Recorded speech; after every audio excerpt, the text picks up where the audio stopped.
Boa noite, boa noite. Estamos começando mais uma live, estudando a Bíblia, estudando um pouquinho daquilo que Deus tem para nós. E eu creio que nessa noite Deus vai falar muito conosco, né? Deus tem muito para nos ensinar. E é um prazer você que for entrando, você que for participando, né? Vai ser muito bom. E Deus sempre fala muito conosco nessas reuniões, né? Então a gente espera que realmente hoje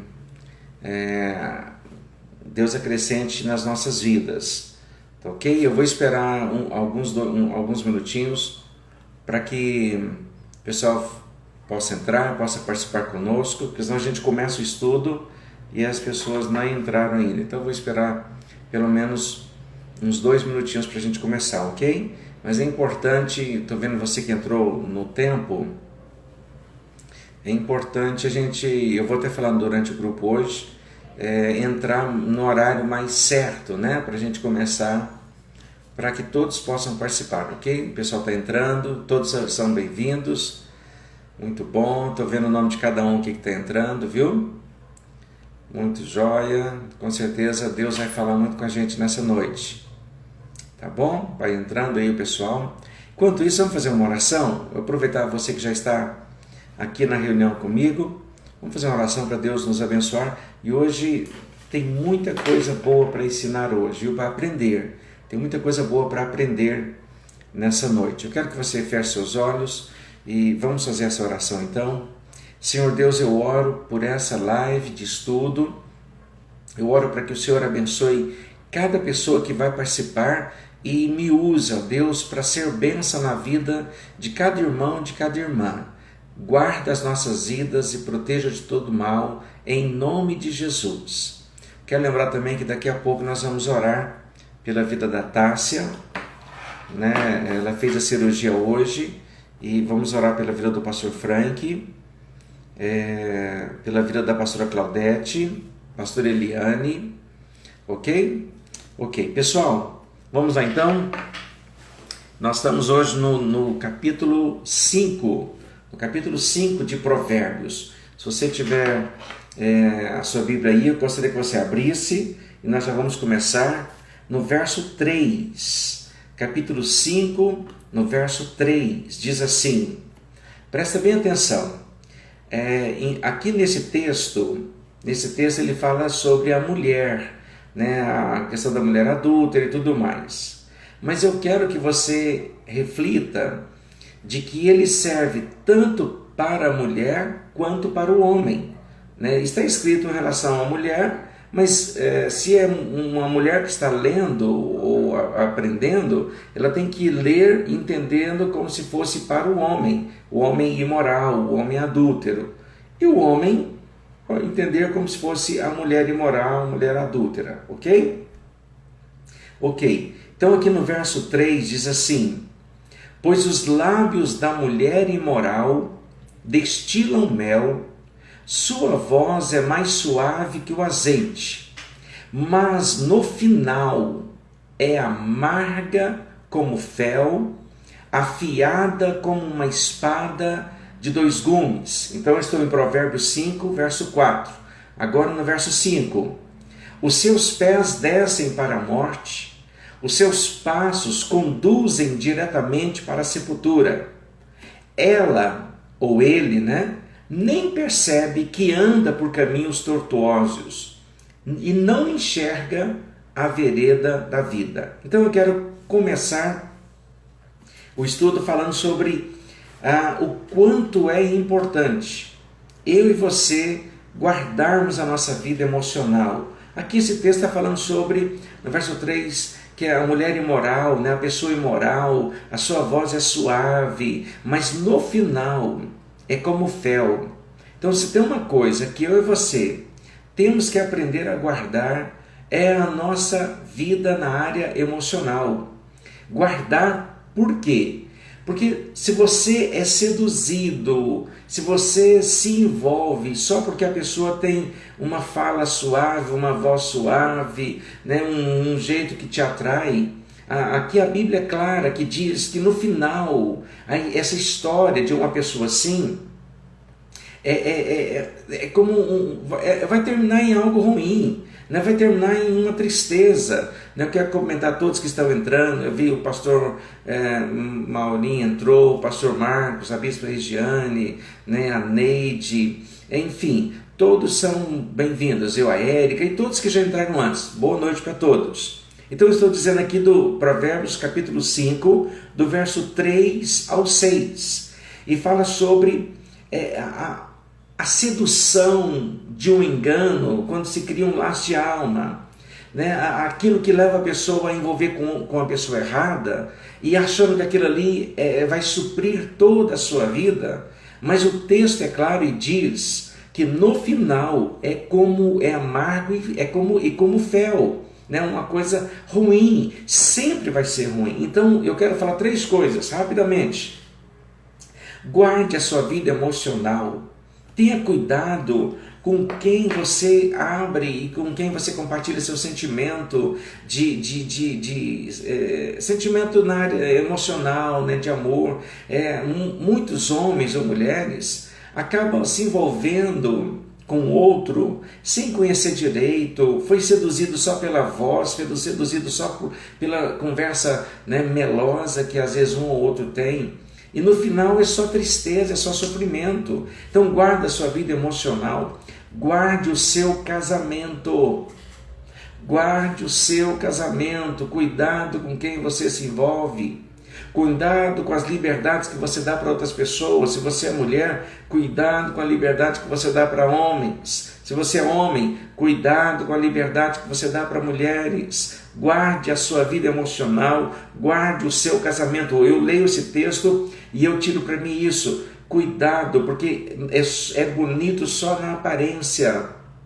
Envolver com pessoa errada, seja você solteiro ou casado, é bonito só na aparência, mas no final é só tristeza, é choro, é decepção e é frustração, como eu acabei de ler. E outra coisa, pessoa que envolve de forma errada, ela também prejudica a sua vida na área espiritual. Então são 3 coisas que eu entendo lendo esses poucos versículos. Guarde a sua vida emocional, guarde o seu casamento e guarde a sua vida espiritual, porque o que o diabo quer é destruir sua vida espiritual. O que ele quer é destruir. Ele te mostra algo bonito, prazeroso, mas no final ele só quer destruir sua vida espiritual. Então vamos continuar para a gente não ficar só nesse texto. Vai comigo no versículo 8.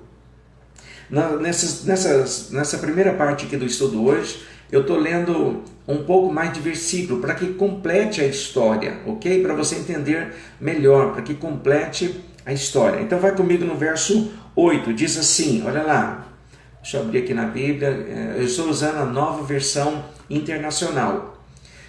No versículo 8 diz assim, presta bem atenção, fique longe dessa mulher. Então vou falar, se eu falasse para a mulher, eu ia falar, fique longe desse tipo de homem.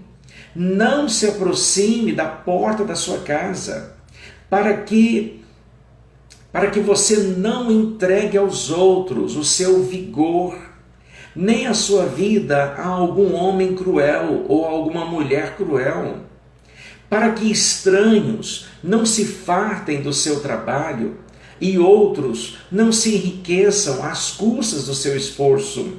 No final, presta bem atenção, aqui fala as consequências de adultério, de quebra de aliança. E aliança que eu me refiro não é só casamento não, é quebra de aliança. Quando você é infiel a um amigo, quando você trai um amigo, quando você simplesmente dá as costas para alguém que te ajudou, para alguém que apoiou você, para alguém que te protegeu. Olha o que está escrito no verso 11. No final da vida, você gemerá com sua carne e seu corpo desgastados. Isso é um fato. Vai comigo no verso 12. Você dirá, presta bem atenção no verso 12. Como odiei a disciplina, como o meu coração rejeitou a repreensão. Não ouvi, olha que coisa bonita esse texto está dizendo, não ouvi os meus mestres, nem escutei os que me ensinavam. Cheguei à beira da ruína completa, à vista de toda a comunidade. Para mim, do verso 11 ao verso 14, ele mostra claramente o resultado de quebra de aliança. Não é só a questão da infidelidade conjugal. A pessoa que quebra aliança, seja até mesmo com a igreja, porque uma coisa é a pessoa mudar de cidade, ir congregar numa outra igreja, outra coisa é por algum motivo foi congregar numa outra igreja, algum motivo justo, correto, aceitável, mas outra coisa é pessoa que sai criticando, atirando pedra, falando mal da igreja, falando mal de pastor, machucando e ferindo todo mundo. A pessoa não percebe que isso é uma quebra de aliança. E aí a Bíblia diz aí, olha, verso 11, no final da vida você gemerá com a sua carne e o seu corpo desgastado.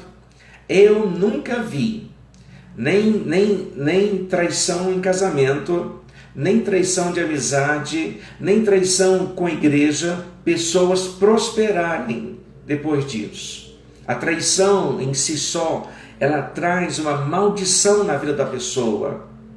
A traição, ela marca a pessoa de forma negativa, que daí para frente a vida dela parece que vira um inferno. Quantas pessoas já saíram da igreja machucando, ferindo, apontando o dedo, criticando, jogando pedra para todo mundo, e depois é só dor, a pessoa fica só sofrendo, a vida dela desgasta, e ela diz aí, como está no verso 12, para você que está entrando agora, vi muita gente entrando agora, vai comigo no verso 12, capítulo 5 de Provérbios, no verso 12 diz, você dirá, como odiei a disciplina, como o meu coração rejeitou a repreensão.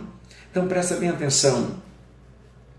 Quando a gente fala na igreja sobre valorize as alianças que você tem, valorize o seu casamento para você que é casado, valorize a aliança que você tem com as pessoas, valorize isso, não quebre. Valorize a aliança com a igreja, difícil ou não, mas é a igreja que Deus te colocou. Difícil ou não, é a igreja que Deus está colocando e colocou você para aprender. Então guarde isso no seu coração, né? A ponto de, para você um dia não falar assim, eu desprezei a disciplina, eu desprezei a orientação que eu recebi, né? E no verso 13 diz, não ouvi os meus mestres, nem escutei os que me ensinavam. O quanto é ruim a pessoa não ouvir o seu pai, os seus pastores, o quanto é ruim. Estou vendo que a Núbia escreveu aí, paz Senhor Bispo, meu primeiro pastor, aprendi muito com o Senhor, hoje eu e meu esposo pastoreamos, né? Quem diria, né? Eu lembro de você, Núbia, Deus abençoe você, Deus abençoe seu casamento, viu, sua família, que Deus abençoe seu ministério, no nome de Jesus. Mas vamos continuar. E aí no verso 13 ele fala, se você tiver a sua Bíblia aí, abra lá, não ouvi os meus mestres, nem escutei os que me ensinavam. Enquanto você tem tempo, e se você tem alguém para te ajudar, para te orientar, para você buscar conselho, dê ouvidos, lógico, com a pessoa que você, pastora Catiúcia, boa noite, dê ouvidos para quem você confia, lógico, para quem tem um histórico de vida abençoada, para quem tem um histórico, né, você olha para a árvore, você olha para o fruto, mas você tem que olhar para a árvore primeiro. Olha para a árvore, olha para a família da pessoa, olha para o casamento da pessoa, olha para os filhos da pessoa, né, para você buscar orientação, buscar ajuda, ok? Falei um pouquinho sobre isso, né, sobre as consequências do pecado, né, consequências da infidelidade, consequências de quebra de confiança, quebra de aliança. Isso para mim é muito importante. Aí quando você lê Provérbios, você pensa assim, puxa, está falando só de adultério. Não, meu irmão, na verdade é um todo, está falando de adultério, de casamento, mas está falando de quebra de aliança, né? Quando fala lá no verso 8, Fique longe dessa mulher, não se aproxime da porta da sua casa. Às vezes você está aí se aproximando de pessoas que ficam só questionando, falando coisas negativas da igreja, negativas de irmão, negativas de pastor, negativa. Se afaste desse tipo de pessoa, não se aproxime da porta desse tipo de pessoa, para que você não se entregue a eles. Então isso é interessante, é Deus nos orientando e nos ensinando, ok? Vamos continuar aqui no verso 18, até por causa da hora, viu? Verso 18, presta bem atenção no verso 18. Seja bendita, no verso 15, eu errei, viu gente? Verso 15, beba das águas da sua cisterna, das águas que brotam do seu próprio poço. Grava isso, porque eu vou falar sobre isso. Olha, as águas que brotam do seu próprio poço. Vou terminar aqui, depois eu explico. Por que deixar que as suas fontes transbordem pelas ruas e os teus ribeiros pelas praças? Que elas sejam exclusivamente suas, nunca repartidas com estranhos. Seja bendita a sua fonte. Vou falar sobre isso. Alegre-se com a esposa da sua juventude. Olha que coisa interessante. Tem 3 coisas que eu quero falar. Primeiro, lá no verso 15 diz: beba das águas da sua cisterna, das águas que brotam do seu próprio poço. O poço, ou uma cisterna, quem cava? Se eu tivesse uma casa, eu vou cavar. A cisterna é a que eu cavei. O poço é a que eu cavei e que eu tenho que manter limpo. Se a água estiver suja, é porque eu estou deixando a água ficar suja. Se a água da cisterna não está boa, porque eu estou deixando a água ser contaminada. Presta bem atenção nesse texto. Tem pessoa que fala assim: mas eu não quero mais o meu marido, porque ele é assim e é daquele outro jeito, ele já não me supre mais. Não, ele é a sua cisterna, ele é o seu poço. É você que mantém esse poço limpo. É você que faz a água da cisterna ficar limpa. É você que é responsável de cuidar. É o seu poço, é a sua cisterna. Aí tem pessoas que ficam olhando para fora do casamento, ou até mesmo da sua igreja, fica olhando para fora, a outra igreja que é boa. Meu irmão, a outra igreja é a cisterna do outro, é o poço do outro, não é o seu. Deus não te colocou lá, Deus te colocou na fonte da vida, para você beber água dessa própria cisterna, desse poço que é o seu poço. Isso vale para em tantas áreas da vida. A pessoa está num trabalho, no emprego, e ela vive amaldiçoando o seu trabalho. Não é o seu poço, é a sua cisterna. Então aprenda isso. Eu gosto dessas palavras porque elas mostram assim: olha, é meu. O poço, sou eu que fiz, eu que cavei. Se ele está sujo, a responsabilidade é minha. Então guarde isso no seu coração. O outro texto que eu quero, no verso 18 agora: seja bendita a sua fonte. Isso vale para casamento, vale para a sua família, porque tem gente que só fala mal da sua família, só critica a sua família, como se a sua família não prestasse. Meu irmão, talvez está faltando você abençoá-la. Talvez está faltando você declarar: minha família é bendita. Lá, olha o que está escrito no 18: seja bendita a sua fonte. Começa a declarar isso: minha fonte é bendita, minha família é bendita, meu lar é bendito, meu casamento é bendito. Não é a fonte do outro, não é a cisterna do outro que está melhor, não. É porque talvez você deixou de praticar isso, você deixou que a sua casa, sua família, seu lar deixasse de ser bendito, talvez por causa de você mesmo, talvez por causa de mim. Então eu sou muito atento a isso. O meu lar tem que ser bendito, né? A minha casa tem que ser abençoada, a minha cisterna tem que ser limpa, o meu poço é o limpo, porque se estiver sujo, sou eu que estou deixando sujar. Eu estou frisando isso porque eu quero que você guarde isso no seu coração, né? No verso 18 ele diz: seja bendita a sua fonte, e no verso 18 ainda diz: alegre-se com a esposa da sua juventude. Sabe o que significa isso? Se alegrar com a esposa, com o marido, com a esposa na juventude, ou seja, ter prazer, se suprir, é tudo muito bom. Mas um dia você vai ficar velho. Um dia isso vai ficar desgastado. A igreja ela é perfeita para quem está começando. Ele nem vê defeito, ele nem vê problema. Mas depois ele começa a ver. E às vezes já não é mais a igreja da juventude. Mas na época antiga era a melhor igreja. Meu irmão, Era na sua época, quando você entrou, né, quando você começou ali a ouvir aquelas primeiras canções, e ela é importante para qualquer um que entrar, mas esse texto diz: alegre-se com a esposa da sua juventude. Eu estou na igreja há 33 anos, eu preciso me alegrar com a igreja que eu me converti. Eu preciso entender que a igreja de hoje é a mesma que eu me converti. Só que hoje eu estou há 33 anos nela. Eu já vi todos os defeitos, todos os problemas, todas as dificuldades. Mas Deus está dizendo: alegre-se com a que você tem hoje, mesmo que já tenha 30 anos, 40 anos. É a mesma que você casou, é a mesma que você começou lá atrás. Então tem gente que acha que agora eu posso trocar, seja de igreja, de esposa, de marido. Não é assim.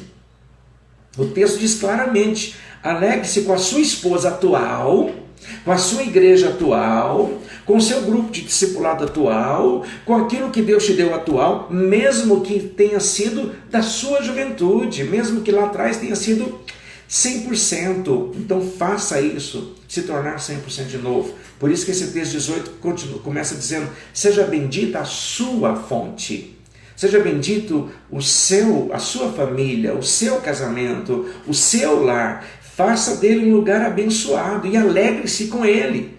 Mas ele mudou muito. Mudou, você também mudou. Ela mudou muito, mas você também mudou. Todos mudamos. A igreja mudou muito, mudou, mas é a mesma. Só mudamos, os anos passam, gente. Ok? Vamos para frente aí. Eu sei que é muito rápido, a gente poderia aqui ficar um tempão todo falando sobre isso, mas vamos continuar aqui no verso 21. Verso 21, vai comigo lá no verso 21. Eu vejo o pessoal fazendo comentários, que às vezes não dá para eu parar para fazer um comentário ou outro, para falar uma coisa ou outra, certo? Mas eu estou lendo, né? Estou lendo, que às vezes enquanto eu estou falando aqui não dá para parar, ok? Mas faça comentário, expresse a sua opinião, né? Se você tiver dúvida, pode perguntar. Se eu conseguir ler, eu tento responder rapidinho, ok? Vai comigo lá, porque a hora está passando. No verso 21, o Senhor vê os caminhos do homem e examina todos os seus passos. Isso aqui eu quero só ressaltar, que Deus está olhando para mim e para você. Deus está olhando, e a Bíblia é clara, que cada um de nós recebemos segundo as nossas ações. Não estou falando de salvação, salvação é pela fé. Eu estou falando que cada um de nós recebemos segundo as nossas ações. Deus vê o meu caminhar, o seu caminhar. Deus vê o que você faz, o que você deixa de fazer. Deus está vendo e Ele está examinando todo o nosso coração. Então vamos lá. Tá, não dá não, viu, Soraya? Vamos lá. Verso 22. Agora presta atenção no verso 22. Presta atenção, importante demais isso aqui. As maldades do ímpio o prendem. Ele se torna prisioneiro das cordas do seu pecado.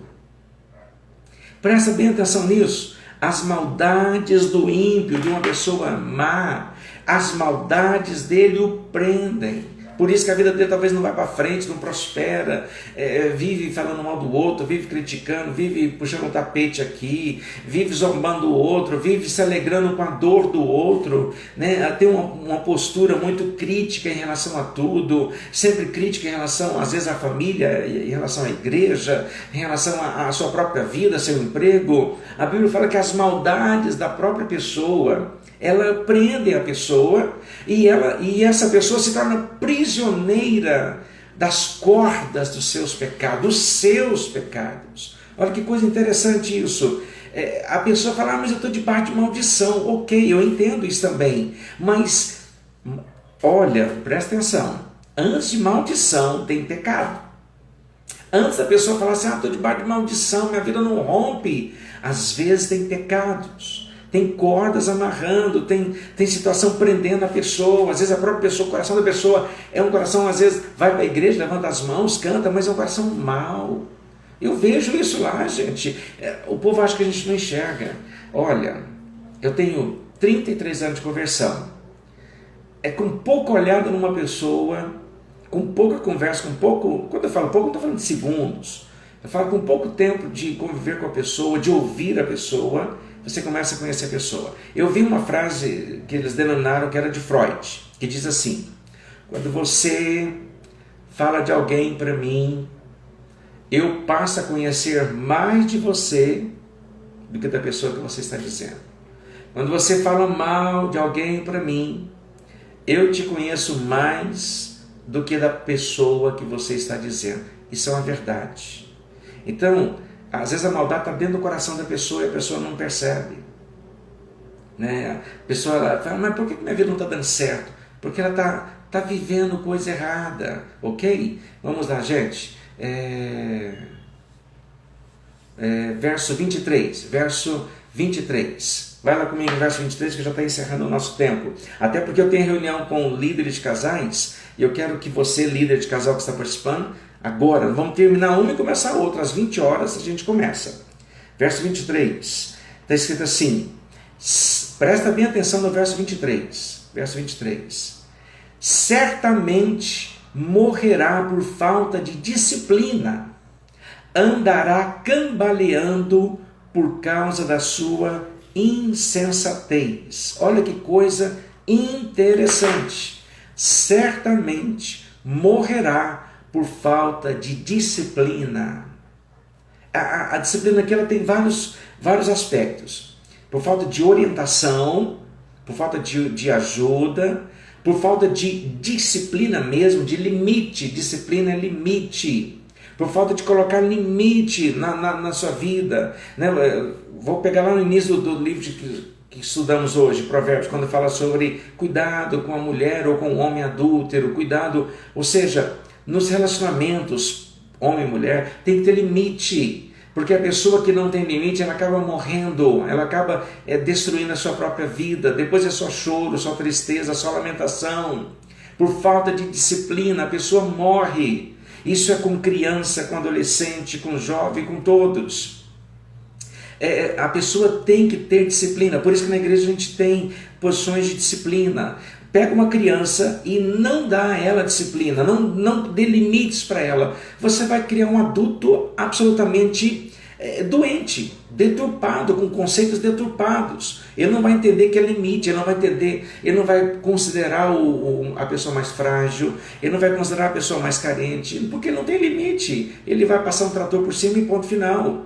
Mas a Bíblia diz que por falta de disciplina, uma pessoa morre, ela pode destruir a vida dela. E no verso 23 diz, andará cambaleando por causa da sua insensatez. O que é insensatez? Pessoa que não tem juízo, pessoa que não tem equilíbrio, pessoa que não age com cautela, pessoa que não é discreta nos seus hábitos, nas suas atitudes. Então presta bem atenção, andará cambaleando a pessoa que é insensata. Pessoa que não age com equilíbrio, ela vive cambaleando, cai, levanta. Pessoa que não tem sensatez, é pessoa que não tem juízo, faz as coisas de qualquer jeito, depois é só choro.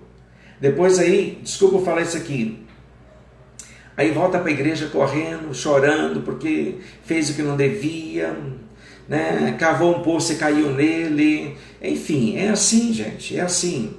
Então eu quero finalizar lembrando você da importância de você estar guardando tudo isso que a gente está aprendendo aqui nesses dias, né? Esses textos que eu li nessa noite, né? Sobre guardar a vida emocional, guardar o casamento, guardar a sua vida espiritual. Falei sobre consequências de pecado, consequências da infidelidade, consequências da quebra de aliança. Falei sobre as águas que brotam no seu próprio poço, que você é responsável de mantê-las limpas, é você que é responsável.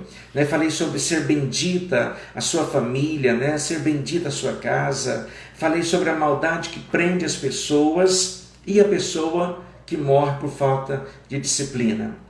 Espero que você tenha aprendido um pouco, é muita coisa, mas a gente tem que ser assim, porque senão a gente fica preso só num versículo, e é muita coisa, então vamos lá. Quero orar pela vida da Tássia, pela vida do pastor Frank, e pela vida da pastora Eliane. Vamos fazer essa oração rapidinho, porque eu já tenho uma outra reunião agora. Vamos orar. Senhor Deus, eu oro pela vida da Tássia. Ela fez cirurgia hoje no intestino. Eu sei que deu tudo certo, mas eu oro agora pela recuperação dela, que ela seja abençoada no nome de Jesus. Eu oro pela vida do pastor Frank, que ainda está no hospital, mas provavelmente recebe alta amanhã. Nós agradecemos pela recuperação dele, que o Senhor também o abençoe. Oro pela vida da pastora Eliane, pastora Claudete, do Abner, da dona Joana, todos que estão apresentando sintomas de Covid. Que o Senhor abençoe, em nome de Jesus. Amém. Gente, foi um prazer. Deus abençoe vocês. Vamos continuar orando pela vida da Tássia, pela vida da Tássia em especial. Vamos continuar orando por ela, tá bom? Deus abençoe. Líderes de casais que estão participando, vamos passar para a nossa outra reunião. Deus abençoe vocês, vou encerrar. Até mais, gente. Amanhã estarei aqui na nossa horário. Quero até pedir para vocês entrarem na hora mais certa, para a gente começar na hora certa, ok? Amém? Deus abençoe vocês.